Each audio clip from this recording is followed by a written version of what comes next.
Hey guys, ఏంటి boring సొరకాయ చూపిస్తుంది, దీంతో ఏం చేస్తుంది అనుకుంటున్నారా? ఒక యమ్మీ రెసిపీ అయితే చూపిస్తాను. ఫస్ట్ అయితే దాన్ని గ్రేట్ చేసుకోవాలి అండ్ దాంట్లోకి కరివేపాకు అంటే కర్రీ లీవ్స్ వేసుకోవాలి. పచ్చి శనగపప్పుని 1 hour సోక్ చేసుకోవాలి అండ్ దాని తర్వాత ఇప్పటిదాకా మనం ఏమైతే ప్రెప్ చేసుకుంటున్నామో దాంట్లోకి అయితే వేసేసాను. దీంట్లోకి కొంచెం జీలకర్ర అయితే వేసుకున్నాను, జీరా, అండ్ దాని తర్వాత కొంచెం జింజర్ అండ్ గ్రీన్ చిల్లీని ఫ్రెష్గా పేస్ట్ చేసి వేసుకోవాలి. ఫ్రెష్గా చేసుకుంటేనే ఫ్లేవర్ అనేది బాగుంటుంది. సో దీన్ని అయితే నేను ఒక 3 spoons వేసుకున్నాను. అండ్ ఇది all depends on our taste, మనం ఎంత స్పైసీగా తింటామో దాన్ని బట్టి వేసుకోవాలి. నెక్స్ట్ అయితే రైస్ ఫ్లోర్ వేసుకుంటున్నాను, బియ్యం పిండిని.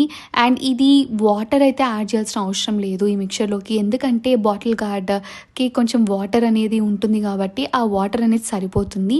అండ్ దీన్ని అంతా బాగా మిక్స్ చేసుకున్న తర్వాత కొంచెం సాల్ట్ అయితే వేసుకోవాలి. ఇది కూడా టేస్ట్కి తగ్గట్టు వేసుకోవచ్చు. నేనైతే 2 spoons వేసుకున్నాను. సో దీన్ని ఈ కన్సిస్టెన్సీ వచ్చేలాగా మంచిగా మిక్స్ చేసుకోవాలి. సో ఇప్పుడు మిక్స్ చేసుకున్న దాన్ని ఇలా